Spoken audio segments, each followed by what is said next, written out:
ce geste de toi viendra mon secours. Viens semer dans mon âme le grain de l'amour. Je traverse un désert et je meurs de soif. Montre-moi le mystère qui garde la foi. Bonjour, bienvenue à votre émission La Victoire de l'amour en ce mardi 17 décembre 2024. J'espère que vous allez bien chez vous. On rejoint tout de suite pour sa chronique Luc Faneuf et à l'homélie, ce sera le père Michel Marie de Paris.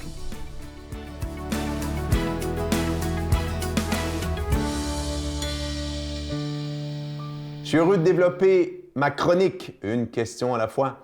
Et la question qu'on pose aujourd'hui, faut-il croire au miracle de Jésus et croire au miracle des premiers apôtres? Croyez-vous au miracle fait par Jésus? Il faut constater qu'aujourd'hui, de nos jours, à l'exception des croyants, il n'y a presque plus personne qui croit au miracle. Même plusieurs croyants, oui, vous seriez étonnés, même des fois certains prêtres, des témoignages que j'avais eus, ne croient pas, peut-être pas à tous les miracles, mais en tout cas à certains miracles, voilà, ils n'y croient pas. Ils se disent, c'est pas là l'essentiel du message de Jésus. L'essentiel du message de Jésus, c'est de nous révéler que Dieu est amour, Dieu, Père, Fils et Esprit Saint, Dieu éternelle relation d'amour depuis l'éternité, et que, voilà, nous, notre vocation, c'est d'aimer. C'est ça l'essentiel. Les miracles, c'est comme du glaçage sur le gâteau, mais à la limite, on pourrait manger le gâteau sans glaçage, puis le gâteau serait... Pourquoi donc ce refus de croire aux miracles? Voilà, c'est clair que pour les incroyants, les miracles, ça ne peut pas exister, parce que pour eux, voilà, des faits humains inexplicables, il faut que ça soit expliqué par la science. Et ça aussi, c'est la deuxième cause. Pourquoi est-ce qu'on ne croit pas aux miracles? Mais parce que la science, puis on baigne là-dedans tout le temps, semble nous interdire. Non, c'est interdit. Si la science ne peut pas valider un fait, l'expliquer, ce fait-là, assurément, ne s'est pas produit. Ou il s'est produit, mais pour une cause scientifique non encore trouvée. Donc la science va finir par expliquer pourquoi Jésus aurait marché sur les eaux, de multiplier sur les pains. Moi, j'ai envie de dire, êtes-vous vraiment certain de ça? Plus grave, il y a des croyants qui refusent à Jésus même la possibilité de faire des miracles. Mais à ces croyants-là, j'ai envie de poser la question, est-ce que vous croyez que Jésus est vraiment le Fils de Dieu, Dieu le Fils? Les évangiles affirment que Jésus a fait, êtes-vous prêts, des dizaines, non, des centaines de miracles. Des centaines. Vous savez quoi? Je vais vous dire même des milliers. Sur 3 ans de vie publique, Jésus, sur toutes les routes de Galilée, a rencontré des centaines de milliers de personnes. Et les textes sont clairs. Des guérisons physiques de sourds, de lépreux, des exorcismes. Jésus, des résurrections, 3 résurrections avant la sienne. La fille de Jaïr, la veuve de Naïr, de Lazare, des miracles sur la nature, calmer la tempête, marcher sur les eaux, transformer l'eau en vin, multiplication des pains, des poissons, la pêche miraculeuse. D'autres miracles aussi, trouver une pièce dans la bouche d'un poisson, faire sécher un figuier. Bon, ça c'est 5 catégories. Mais voilà, c'est des centaines, des milliers de miracles. Pourquoi est-ce que Jésus a fait ces miracles? Jésus a fait des miracles pas parce qu'il voulait attirer l'attention sur lui comme une vedette en mal d'attention.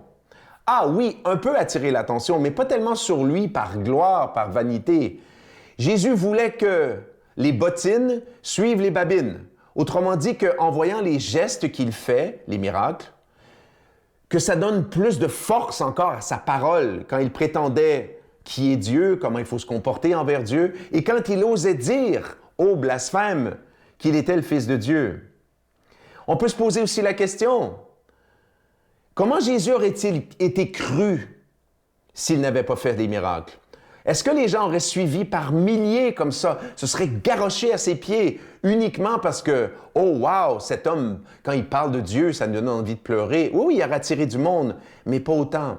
Les miracles sont une composante absolument essentielle de la crédibilité historique de Jésus de Nazareth. Sans les miracles, tout le phénomène, Jésus de Nazareth qui grossit, devient inexplicable. Et de même, à sa suite, les apôtres. Mais ça sera pour une autre chronique. Notre Père qui es aux cieux, Que ton nom soit sanctifié, que ton règne vienne, que ta volonté soit faite sur la terre comme au ciel. Donne-nous aujourd'hui notre pain de ce jour. Pardonne-nous nos offenses, comme nous pardonnons aussi à ceux qui nous ont offensés. Et ne nous laisse pas entrer en tentation, mais délivre-nous du mal, car c'est à toi qu'appartiennent le règne, la puissance et la gloire pour les siècles des siècles. Amen.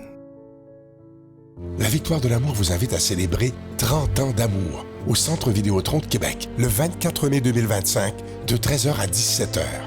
Avec Mélissa Bédard, Patrick Normand, Nathalie Laure, Guylaine Tanguay et la présence exceptionnelle de Michel Thor. Témoignages et conférences avec Sœur Angèle, Dominique Bertrand, David Bernard, Christine Michaud, Martin Larocque, Claire Jacques, Victor et l'équipe de la Victoire de l'amour. Billets en vente maintenant sur lavictoiredelamour.org. Je suis tellement heureux, encore une fois, de vous parler de ces magnifiques cadeaux. Je vous en parle depuis le Téléthon. C'est une belle façon de faire des beaux cadeaux aux gens qu'on aime. C'est des cadeaux qui ont du sens, mais en même temps, vous aidez la Victoire de l'amour à pouvoir continuer sa mission. Alors, je vous rappelle cette belle carte de Marie. Elle est absolument magnifique, en acier inoxydable. C'est le même principe que la belle carte de Jésus que vous avez tellement aimée, que vous voyez maintenant également. Ces deux cartes, elles sont déjà bénies. Je vous rappelle aussi le très, très beau bracelet en pierre volcanique blanche orné d'une petite croix en acier inoxydable et le cadeau du mois de décembre qui est le pendentif de la croix de l'Espérance et c'est orné de petits zircons, vous le voyez à l'écran, et ça inclut la chaîne. Tous ces objets sont déjà bénis. Merci de tout cœur de ce que vous faites pour la Victoire de l'amour. Merci de votre offrande spéciale de Noël parce que sans vous, on ne pourra pas y arriver, mais avec vous, on peut faire des miracles et annoncer l'amour, la paix, la joie et l'espérance. Voici comment vous procurer ces objets. Par la poste à la Victoire de l'amour, casier postal 120, succursale Boucherville à Boucherville, le J4B 5E6, ou par téléphone, par carte de crédit, du lundi au jeudi, de 8h à 17h, au 514-523-4433, ou à notre numéro sans frais, le 1-888-811-9291. Également sur notre site Internet, le www.lavictoiredelamour.org. Avec votre don, vous recevrez aussi un reçu pour fin d'impôt. Merci de donner des mains à la Providence. Merci d'investir dans votre foi.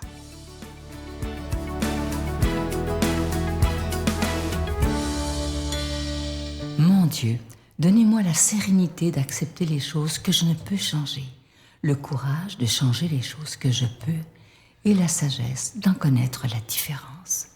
Amen.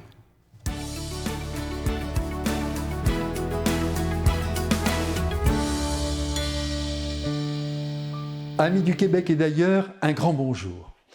Alors qu'aujourd'hui, à travers le texte d'évangile que l'Esprit Saint nous a offert, la généalogie du Christ, nous découvrons que Jésus, le Fils unique de Dieu, venu dans la chair, nous apprendre à aimer, à pardonner, à vivre, à souffrir, à mourir, je l'espère en aimant encore et encore, eh bien, ce Jésus a pris place dans une famille, celle de Marie. Et de Joseph aussi d'une certaine manière. Il a donc des ascendants comme vous et moi, des grands-parents, des tantes, des oncles, des aïeux, mais évidemment, il n'a pas de descendants, puisqu'il ne s'est pas marié, sauf nous tous qui sommes devenus ses frères.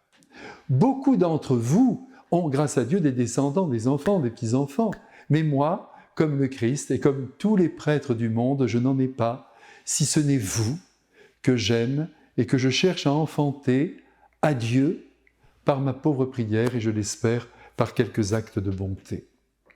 Mais c'est tout de même extraordinaire aujourd'hui, en entendant cette généalogie, de voir que Dieu s'est mélangé à la patte humaine. Il a vraiment pris un corps, un visage et une voix pour nous instruire. Et il faudrait que l'on s'en émerveille toujours davantage. Dieu, pur esprit, présent dans l'univers et à l'univers, impassible, c'est bien beau, c'est parfait, mais cela ne lui a pas suffi. Il a voulu se montrer et manifester son amour fou sur la terre d'Israël. Dieu, membre d'une famille humaine. On croit rêver, mais c'est la vérité. Personne n'aurait pu prévoir cela, surtout pas les tenants majoritaires de la vision païenne de Dieu, qui le laissait bien intouchable et tout-puissant dans le bleu du ciel.